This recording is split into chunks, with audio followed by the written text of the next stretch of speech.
6 years.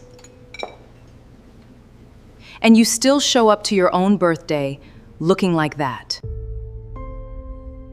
Natalie has been patient long enough.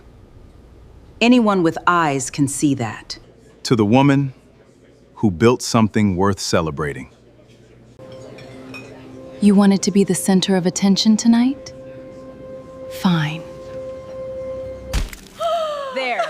Wait, don't move, I'm recording. She had been building toward that moment for longer than anyone in the room realized. Every cutting remark her mother made, every smirk Blake allowed himself at my expense, every video Aaron captured, none of it was spontaneous. It was choreographed. And she delivered the final line with the kind of ease that only comes from someone who believes the outcome is already decided. What she did not account for was the ring on my finger, the one she had dismissed for years without ever once asking what the engraving on the inside actually meant. If this story is hitting close to home for you, go ahead and subscribe every week.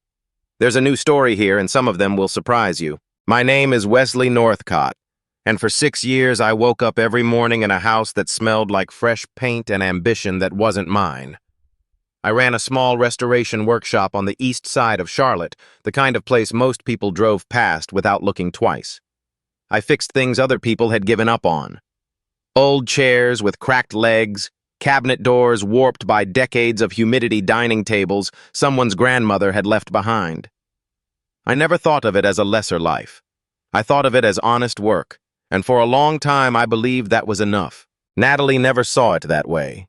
She had built Varden Eventworks from a shared office space and a borrowed projector into something with actual clients, actual contracts, and a logo that appeared on everything she touched, including, as I would discover on the evening of my 38th birthday, the cocktail napkins at my own party.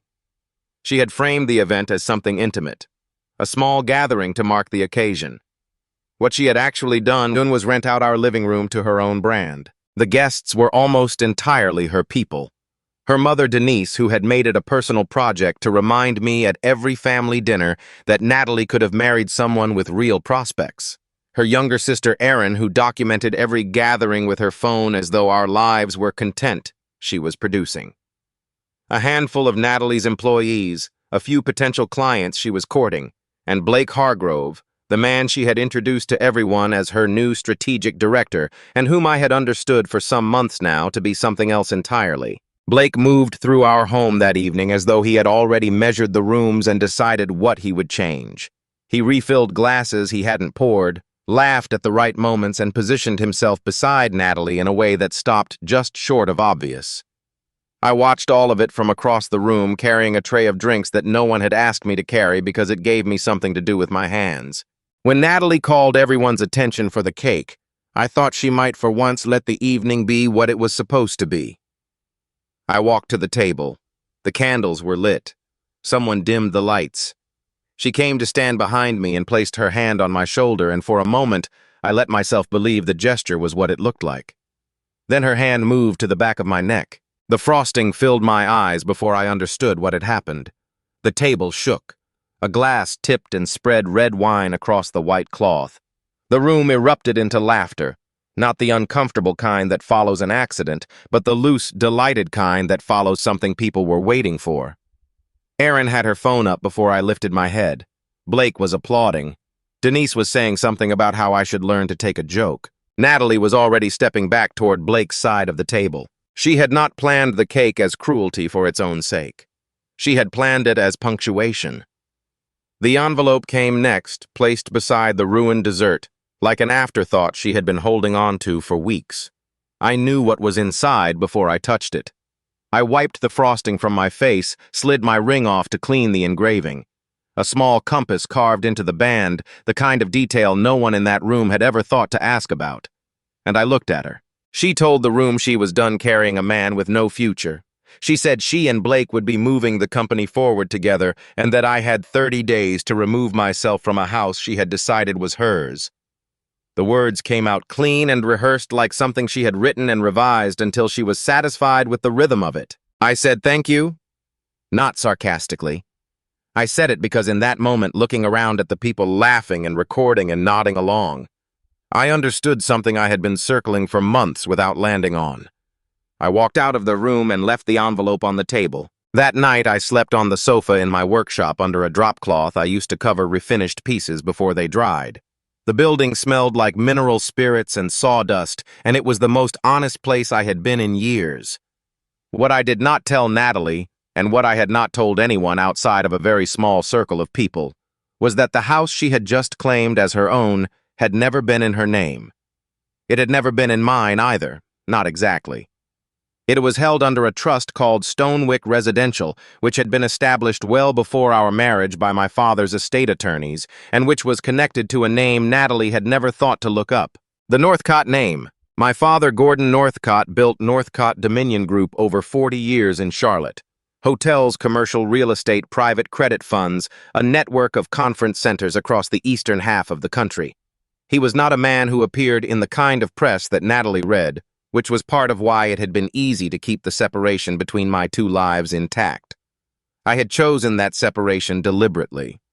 I wanted to know what it felt like to be worth something to someone who didn't already know what my last name meant. I wanted to build something with my own hands, even if what I built was modest. And I had wanted perhaps naively to find out whether a marriage could hold together on its own terms, without the weight of inherited money pressing down on every decision inside it. 6 years had answered that question. The morning after the party, I was making coffee on the workshop's small burner when my phone showed a notification from a credit monitoring service I had set up years ago as a precaution. A business line of credit. In my name, one I had never opened was past due. The amount was not small. I put the coffee down and sat with that information for several minutes before I started making calls. By early afternoon, I had confirmed that my personal information and a digitized version of my signature had been used to secure the credit line. The account had been active for nearly 8 months. I pulled the transaction history and worked through it carefully. Equipment rentals, vendor deposits, hotel bookings that matched the dates of Natalie's company retreats, and one purchase from a high-end watch dealer in uptown Charlotte, a timepiece that I had noticed the previous evening sitting on Blake Hargrove's wrist while he applauded my wife pushing my face into a cake. I called Natalie. She told me I had probably signed something without reading it and forgotten, which was the kind of thing she had always implied I was capable of doing. I asked her to say that again slowly. She did not. Blake sent me a text message an hour later, suggesting I consider the divorce offer carefully, and warning me that any action I took against Natalie's reputation would result in Varden Event Works pursuing legal claims against me for interference with their business operations. I read the message twice. Then I called Camille Redford. Camille had handled the Northcott family's private legal matters for 11 years. She was not the kind of lawyer who raised her voice or sent strongly worded letters before she had to. She listened to everything I told her without interrupting, and when I finished, she told me not to confront anyone, not to sign anything, and not to make any public statement about what I had found. Then she told me to start documenting. Over the next several days, I did exactly that. I saved the birthday video that Aaron had posted before apparently thinking better of it and setting it to private, but not before I had already downloaded a copy. I photographed the divorce filing, the credit account statements, and Blake's text message. I contacted my bank directly and requested that all login histories and access records be preserved. I filed a freeze on my credit profile. I reached out to the document verification firm that Camille's office used and had the electronic signature on the credit application analyzed against a database of my actual signed documents. The results came back within 48 hours. The signature had been assembled from components of real documents. I had signed consent forms, service agreements, a home maintenance authorization from 3 years prior. Someone had done it carefully, but not carefully enough. Throughout all of this, Natalie was operating as though the outcome had already been written. She sent a formal divorce proposal through her attorney that asked for full ownership of the house assignment of half the Varden Event Works debt to me, a confidentiality clause covering the affair, and a restriction on my ability to contact her clients or investors. The proposal had been drafted with the confidence of someone who expected compliance, not negotiation. She had decided I would take what she offered because she could not imagine a version of events in which I had any other option. What she did not know was that Camille had already been quietly coordinating with the Northcott family's legal team not to intervene publicly, not yet, but to ensure that every record was preserved and every door remained open. She also did not know that Varden EventWorks had been in preliminary discussions with Northcott Dominion Group about a long-term event management contract for the company's hotel properties across the Southeast. The deal, if it came through, would have been large enough to stabilize everything Natalie was quietly hemorrhaging. The deal was still under review, and the person who would ultimately sign off on it was me. I did not feel triumphant about that fact. I felt tired in the particular way that comes from realizing a situation is larger and more complicated than the injury at the center of it. I had been humiliated in my own home in front of people who filmed it for entertainment. My identity had been used to open a credit line that funded another man's wardrobe. My wife had handed me divorce papers as though she were doing me a favor by making the terms explicit. Those were real things and they deserved to be treated seriously. But the moment I started thinking about Varden EventWorks as a weapon, as something I could simply end because I now had the standing to do it, I would become something I did not want to be. There were people at that company who had nothing to do with what Natalie and Blake had built between them. Whatever happened next, I was not going to let anger make the decision for me. Camille called me on a Thursday evening to tell me about Carolina Venture Honors. The event was scheduled for the following month at the Hawken Ridge Hotel in downtown Charlotte, one of the flagship properties in the Northcott portfolio. My father had decided that the announcement of the group's leadership transition would happen there publicly at a gathering that already had the attention of the city's business community. Wesley Northcott would be named the incoming chairman of Northcott Strategic Capital. The engraving on the ring I had worn for 6 years. The compass that Natalie had called a cheap antique would appear on a screen behind my father in a room full of people who understood exactly what it meant. Varden EventWorks had also been invited to the gala as a prospective partner still pending final review. Natalie did not know any of this. She had been corresponding with Northcott's events team through a third-party coordinator, believing the invitation represented a breakthrough she and Blake had earned. She had, according to information that filtered back through Camille, already drafted remarks she planned to deliver that evening. I put the phone down and went back to the piece on my workbench. The ring was beside me. I had taken it off to refinish a cabinet door force of habit so I wouldn't scratch the band. I picked it up, turned it once in the light, and set it back on my finger. Then I went back to work. The version of events that Natalie put into circulation was cleaner than what had actually happened, and she released it quickly. Within days of the party, the story moving through her professional network was that the marriage had run its course, that she had made a difficult but necessary decision, and that Wesley, her soon-to-be ex-husband, had taken it poorly because men like him always struggled when the woman beside them outgrew the arrangement. She did not use those exact words in any single conversation. She was too careful for that. But the impression accumulated, and by the end of the first week, I was aware that people who had never met me had already formed a complete picture of who I was. Natalie held a brief meeting with her staff in which she addressed the situation directly. I heard about it through Camille, who had a quiet line into certain corners of the Charlotte business community that I had never asked too many questions about. Natalie told her team that the divorce was amicable, that the company was stable, and that Blake would be taking on an expanded leadership role during what she called a period of transition. She framed Blake's presence not as the cause of anything, but as the solution to it, the steady professional hand guiding Varden EventWorks through a moment of personal disruption. Denise called me on a Tuesday morning. She did not begin with a greeting. She told me that Natalie had been more than generous with the divorce terms that a man in my position should understand when he was being offered a way out with his dignity intact, and that the house, which she referred to as Natalie's house, with the kind of certainty that comes from never having checked a document, would obviously remain in the family. I listened to the full length of what she had to say. When she finished, I told her I would be in touch through my attorney.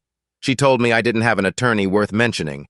I thanked her and ended the call. Aaron's contribution was a series of short videos posted over the following week, none of which named me directly, but all of which featured captions about women who carried their households while their partners coasted. One of them received several thousand views before she set it to private. I had already saved a copy of that one too, the same way I had saved everything else, not out of bitterness, but because Camille had told me early on that documentation was the only language that held up when feelings became irrelevant. What Natalie did not know was that while she was managing perceptions, Camille and I were building something considerably more durable than a narrative. The forensic review of the credit application had come back conclusive. The electronic signature used to open the account in my name had been constructed from pieces of documents I had signed over the preceding 3 years, assembled with software that left a traceable footprint on the device where the work had been done. That device had been registered to a Varden EventWorks business account. Camille filed the appropriate preservation requests with the relevant financial institutions and said nothing further about it publicly. Meanwhile, the picture of Varden EventWorks that emerged from the preliminary financial review was not the picture Natalie had been presenting to investors and prospective partners. The company was not growing. It was maintaining the appearance of growth by deferring costs, inflating projections, and running on a credit structure that required continuous refinancing to stay functional. Blake had collected consulting fees from the company that were on paper tied to performance benchmarks. Benchmarks written in language vague enough to mean almost anything. A portion of the money that had flowed out through those fees had ended up paying for things that had no connection to Varden EventWorks business operations. The watch was the most visible example. It was not the only one. The formal divorce proposal that arrived through Natalie's attorney had been drafted with considerable care, the kind of care that suggested someone had thought through which concessions would most effectively neutralize me. What it had not accounted for was the Stonewick Trust, the forensic signature analysis, or the fact that every email Blake had attempted to delete from the Varden EventWorks server in the 2 weeks following the party had already been captured and preserved at Camille's request. The company's active due diligence relationship with Northcott Dominion Group had triggered automatic document retention across all company accounts, a standard clause in the preliminary partnership agreement that neither Natalie nor Blake had apparently read carefully. Everything Blake thought he had erased had been logged before he touched it. Natalie sent me a photograph sometime in the 3rd week. She and Blake were dressed for an evening event, standing in what I recognized as the lobby of the Hawkenridge Hotel. Blake was wearing a dark jacket and the watch. She had written 4 words in the message that accompanied it: time to move on. I looked at the photograph for a moment, recognized the hotel's signature lighting in the background, and set my phone face down on the workbench. The following evening, my father called. Gordon Northcott was not a man who wasted the beginning of a conversation on pleasantries when there was something specific he wanted to address. He had heard about the birthday, the divorce, filing the credit account, and the deleted files. He was not calling to express sympathy, though his voice carried the kind of careful restraint that for him served the same function. He told me that the announcement at Carolina Venture Honors was proceeding as planned, and that the transition of leadership to Northcott Strategic Capital would be formal, public, and final. Then he said something I had not expected him to say directly. He told me that if I used the position I was about to assume to settle a personal score rather than to make a governance decision, the family council had the authority to delay the transfer, and he would not stand in their way if they chose to exercise it. He was not threatening me. He was telling me the truth, which was the same thing he had always done. The Northcott name had survived across 3 generations because every person who carried it understood the difference between power used for justice and power used for satisfaction. They were not the same thing, and they did not produce the same results. He said he trusted me to understand the distinction. Then he said good night. I sat in the workshop for a long time after that. The piece I had been refinishing, a cherry wood writing desk with a cracked center drawer, was open on the table in front of me. I had been working on the drawer mechanism for 2 evenings, trying to understand why the joint had failed before I replaced it, because replacing something without understanding why it broke was how you ended up with the same problem in different materials. It was the part of restoration work that most people did not have patience for. They wanted the result. They did not want the diagnosis. The night before the gala, Natalie appeared at the Hawkenridge in a way that was clearly designed to be visible. She and Blake arrived together and made a point of speaking to journalists who covered the Charlotte business community. The story she offered them was light and well packaged: a woman who had rebuilt her company, found a genuine professional partnership, and was looking forward to what the next chapter would bring. She mentioned the divorce in passing the way you mention weather. She did not mention my name. She did not need to. I had arrived at the hotel early to walk the space with Camille before the program began. As I moved through the corridor alongside the main hall, I passed a group of guests gathered around someone's phone near the entrance. I caught a half-second of what was on the screen, the dining room of our house, a birthday cake, a room full of people laughing. Aaron had reposted the video with new context, framing it as an example of what it looked like when you finally stopped settling. The caption had already collected several hundred comments. I kept walking. By the time I reached the end of the corridor, I had worked through what I was feeling with enough precision to name it. It was not rage. Rage had been available to me for several weeks, and I had declined it each time. What I felt was something closer to the sensation that comes at the end of a very long repair job. That particular stillness, when the piece is finally what it was supposed to be, and you understand that the time it took was not wasted because the integrity of the work depended on every hour of it. The marriage was over. That had been true for longer than the birthday party, and I had known it at some level for longer than I had been willing to say. The woman who had stood behind me with her hand on my shoulder was not the person I had married, or perhaps she was exactly that person, and I had simply taken years to understand it. Either way, there was nothing left to grieve. What remained was a set of decisions, and I was prepared to make them correctly. I found a quiet alcove near the back of the hall. My father's words from the night before were still sitting with me, not as a warning anymore, but as a confirmation of something I had already decided. I had spent weeks watching use the divorce process as a performance, watching Blake delete files. He thought no one would ever recover watching Aaron document a version of events that required my silence to stay coherent. And at no point had any of them stopped to consider that they might be wrong about what I was capable of. That assumption, the absolute certainty that I was exactly what they had decided I was the thing that had allowed all of it to happen. I was not going to use the Northcott name to crush them in a single evening. Not because they didn't deserve consequences, but because consequences that came from anger tended to land on everyone nearby, not just the people who had earned them. The employees who had been waiting on late paychecks had not chosen the people managing the company's finances. The clients whose events were still in progress had not signed up for what Natalie and Blake had been building between them. If I burned it all down out of personal satisfaction, those people bore the weight of it. What I had decided standing in that alcove was that the truth did not need my help to be damaging. It only needed the right structure around it, independent, documented, and administered by people with no personal stake in the outcome. That was the only kind of accountability that meant anything.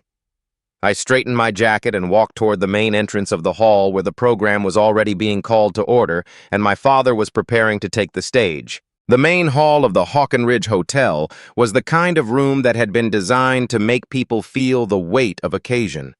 High ceilings, warm light arranged to flatter everyone, equally round tables set with the precision that signals someone had been paid well to care about the details. I had attended a site walkthrough there 2 years prior, accompanying my father's facilities team on a renovation assessment introduced to no one as anything other than a consultant. I had preferred it that way at the time. Standing at the back of the same room now waiting for my name to be called from a stage I had helped fund, I understood how completely that season was over. Natalie and Blake were seated near the front at a table reserved for prospective partners. Denise and Aaron were with them, dressed for a celebration they had already decided was theirs. Natalie had a leather folio in front of her, the kind she used when she was preparing to deliver remarks. She had written something. She intended to use it. My father took the stage at precisely the time the program indicated he would. Gordon Northcott did not run late, and he did not run long. He spoke about the company's history and about the particular challenge of building something that was meant to outlast the person who built it. He spoke about stewardship, the way people speak about it when they actually mean it, rather than as a word deployed to fill space in a speech.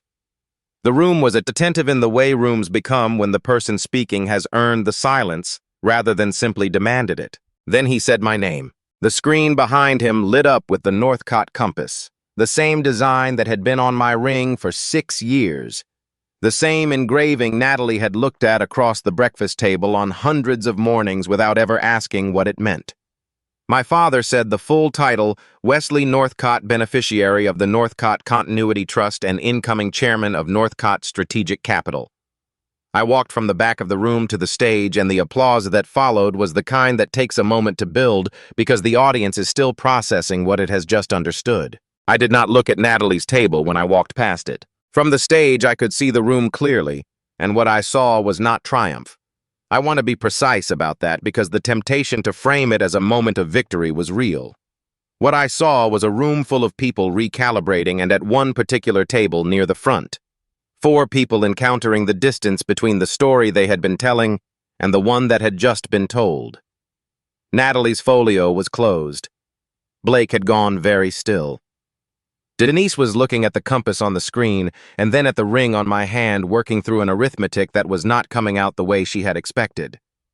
Erin had her phone face down on the table, the same phone that had been raised and recording the last time she and I had been in the same room together. I spoke briefly about what Northcott Strategic Capital would prioritize in its next phase: transparency and how capital was deployed, accountability in the partnerships the company chose to formalize, and a governance structure that protected the people doing the actual work inside the organizations the group chose to support. I did not editorialize. I did not gesture toward anyone in the room. The words stood on their own, and the people who needed to hear them as directed at themselves heard them that way without any help from me. After the program concluded, Camille arranged for Natalie Blake and their attorney to be escorted to a private meeting room off the main corridor, framed as a preliminary conversation about the Varden EventWorks contract review. I was not in the room when they arrived. Camille went in first with 2 members of the Northcott legal team and the lead auditor from the independent firm that had been reviewing the company's financials. Camille had set the materials on the table in a specific order, beginning with the Stonewick Residential Trust documentation, alongside the acknowledgement form Natalie had signed during the 2nd year of our marriage, a standard disclosure her own attorney at the time had included in the paperwork which she had initialed without reading. The form stated clearly that she understood the property was held in a separate trust and carried no marital claim.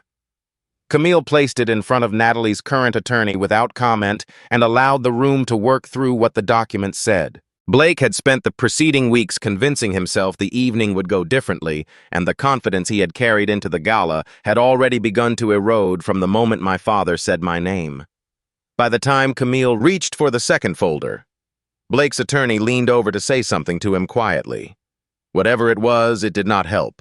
Before Camille opened the folder, Blake turned to Natalie, not whispering, not calculating, but speaking with the clipped panic of someone whose version of events had just collapsed faster than he could reorganize it, and said that she was the one who had told him the signature was a formality because her husband would never check. The room went quiet in the way rooms do when something has been said that cannot be recalled. Natalie's attorney set his pen down. Camille did not change her expression. She simply opened the second folder and continued. The device forensics, the transaction history, the watch receipt, the consulting fee records, the preserved emails. She laid it out in sequence without commentary, the way you present something that does not require you to argue for it. By the time Natalie attempted to claim I had been aware of the credit arrangement, Blake had already contradicted her twice in front of witnesses. The mutual project of managing the narrative, which had sustained both of them for weeks, collapsed in that room in roughly 40 minutes.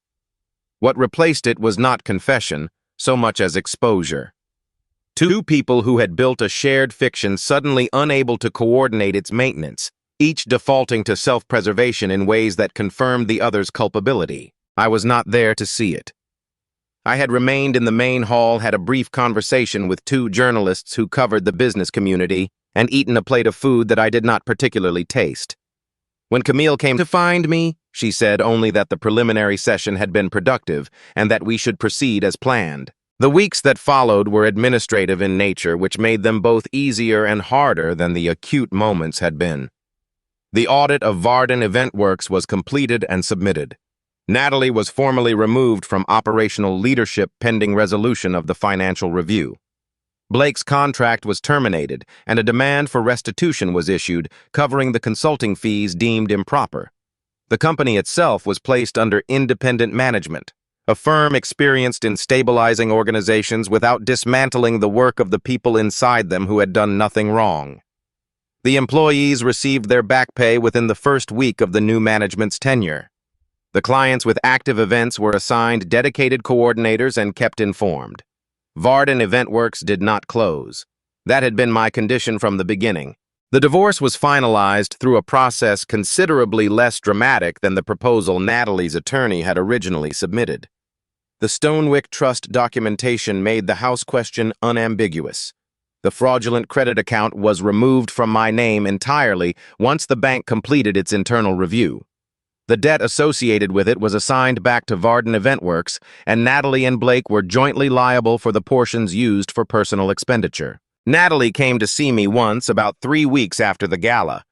She arrived at the workshop unannounced on a Wednesday afternoon and said several things in sequence that she had made serious mistakes, that the pressure of the company and Blake's influence had distorted her judgment, and that she was sorry. I listened to all of it. And then she said the thing that told me everything I needed to know about what the apology actually was. She said that if I had been honest with her about the Northcott name, the trust what I actually came from, she would never have treated me the way she did. I looked at her for a moment. Then I asked her whether a man needed to be a billionaire before his wife would consider him worth respecting. She did not answer. Not because the question was unfair, but because any honest answer would have confirmed what she was not yet ready to confirm. She left shortly after, and I did not hear from her again except through attorneys. Denise sent a written apology 2 weeks after the gala. Aaron reached out with a message saying the videos had been a mistake and asking if we could talk. I read both carefully. I did not respond to either.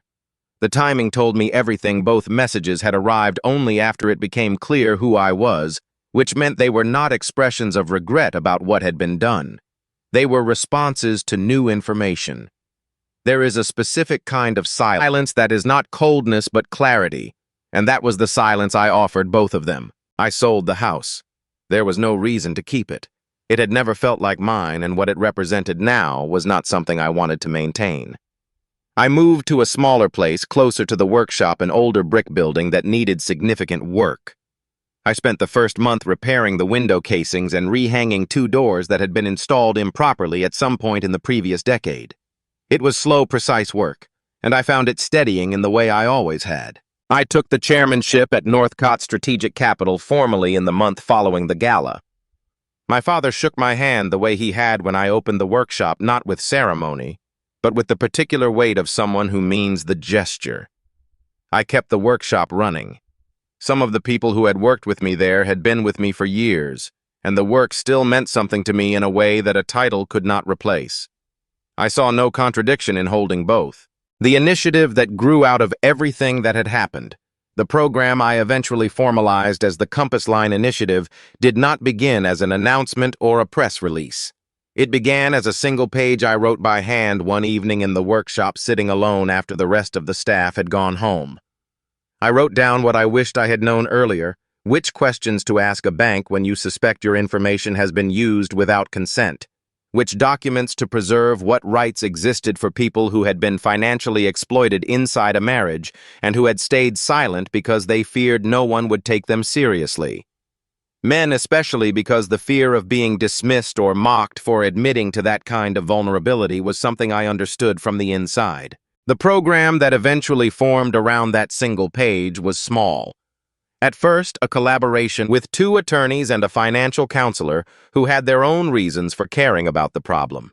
It grew without my having planned for it to grow, which I took as evidence that the need had always been there, quietly waiting for someone to name it. A year after the birthday that had ended in frosting and divorce papers, I organized a gathering at the workshop.